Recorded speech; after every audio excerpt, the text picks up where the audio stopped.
Hi families, welcome back to our channel. இப்போ நம்ம எங்கே போயிட்டுருக்கோம்னு பார்த்தீங்கன்னா, மதுரையிலேருந்து பாண்டி கோயிலுக்கும் மடப்புறத்துக்கும் தாங்க போயிட்டுருக்கோம். பார்த்தீங்கன்னா குழந்தைங்கள எல்லாத்தையும் கூப்பிட்டுட்டு தான் போகிறோம்.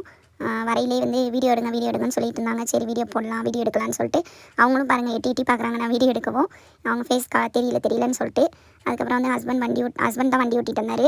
அவர் என்னங்க பாட்டு போடாத வண்டியே ஓட்டாது, பாட்டு போட்டுக்கிட்டே தான் வண்டி ஓட்டிகிட்டு வருவார்.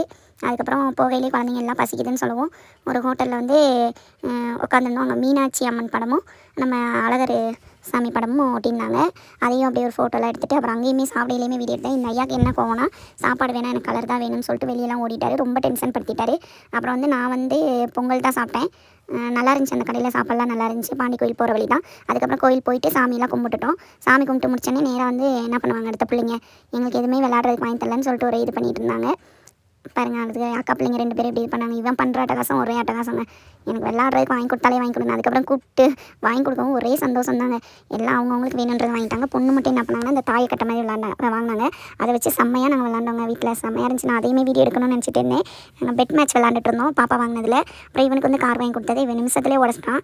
அந்த பொண்ணு வண்டியில் ஏறி உட்காரவுமே அக்கா பிள்ளை அந்த இதுதான் வேணும்னு சொல்லிட்டு அதை வாங்கி அவள் உடச்சிட்டா. அவன் என்ன வாங்கினானே எனக்கு ஒன்றுமே தெரியல. அப்புறம் எல்லாம் அவங்கவுங்களுக்கு வேணுன்றதை வாங்கிக்கிட்டாங்க. வாங்கிட்டு ஏன்னா எங்கே போனாலுமே அக்கா பிள்ளைங்க கூட தான் வருவாங்க. அவங்கள நம்ம ஒதுக்கி விட்டுலாம் போக முடியாது. குழந்தைங்க ஆசைப்பட்டு நம்ம கூட வராங்க. அதுவும் கார்லன்ற போது டக்குன்னு ஏறி உட்காந்துக்கிறாங்க. சரி அவங்களே கூப்பிட்டு போயிட்டு அப்படியே எல்லாம் வேணுன்றதெல்லாம் வாங்கி கொடுத்து எனக்கு 4 வளையல் வாங்கி கொடுத்தாரு ஹஸ்பண்டு. அங்கே இருக்க பாருங்க ஓரமாக ஹஸ்பண்ட் பக்கத்தில் அந்த வளையல் தான் வாங்கினேன். வளையல் வந்து அவ்வளோ ரேட் கம்மியாக தான் இருந்துச்சு. 50 ரூபா தான் சொன்னாங்க. நல்லா இருந்துச்சு. ஒரு டசனே 50 ரூபா. இங்கே ஊட்டியில் பார்த்தீங்கன்னா ஒரு டசன் வந்து 70 ரூபா 80 ரூபா சொல்லுவாங்க. 70 ரூபா 80 ரூபா 120 ரூபா பக்கம் சொல்லுவாங்கன்னு நினைக்கிறேன். அதனால் அந்தளவுக்கு வளையல் நல்லா இல்லை. அங்கே நல்லா இருந்துச்சு. வளையல் மோட்டாவும் இருந்துச்சு. பார்க்க நல்லா இருந்துச்சு. குவாலிட்டி வைஸாகவும் நல்லா இருந்துச்சுங்க. உங்களுக்கு வேணும்னா நீங்களும் மடப்புறத்துக்கு போனீங்கன்னா அந்த கடையில் வேணால் வாங்கிக்கோங்க. அங்கே எல்லா கடையுமே இருக்குது. அங்கெல்லாம் எவ்வளோ ரேட்டுன்னு தெரியல. நான் இந்த கடையில் வாங்கினப்போ எனக்கு வந்து 50 ருபீஸ் தான் வாங்கினாங்க ஒரு டசனுக்கு. ஆனால் வளையலும் நல்லா இருந்துச்சு. நான் போட்டுட்டு கூட ஒரு வீடியோ கூட அதில் கூட எடுத்துருந்துருப்பேன். அதுக்கப்புறம் பார்த்தீங்கன்னா சரி இந்த இடத்த விட்டு சீக்கிரம் கிளம்பலாம், இல்லைன்னா இன்னும் கேட்பாங்கன்னு சொல்லிட்டு இவன் மட்டும் 350 ரூபாய்க்கு வாங்கினாங்க. மற்ற எல்லா பிள்ளைங்களும் கம்மியாக தான் வாங்கினாங்க. இவன் ஒரு ஆளுக்கு மட்டும் அவங்க அப்பா 350 ரூபாய்க்கு வாங்கி கொடுத்துருக்காரு. பொண்ணுக்கு எவ்வளோக்கு வாங்கி கொடுத்தாருன்னு எனக்கு தெரியல.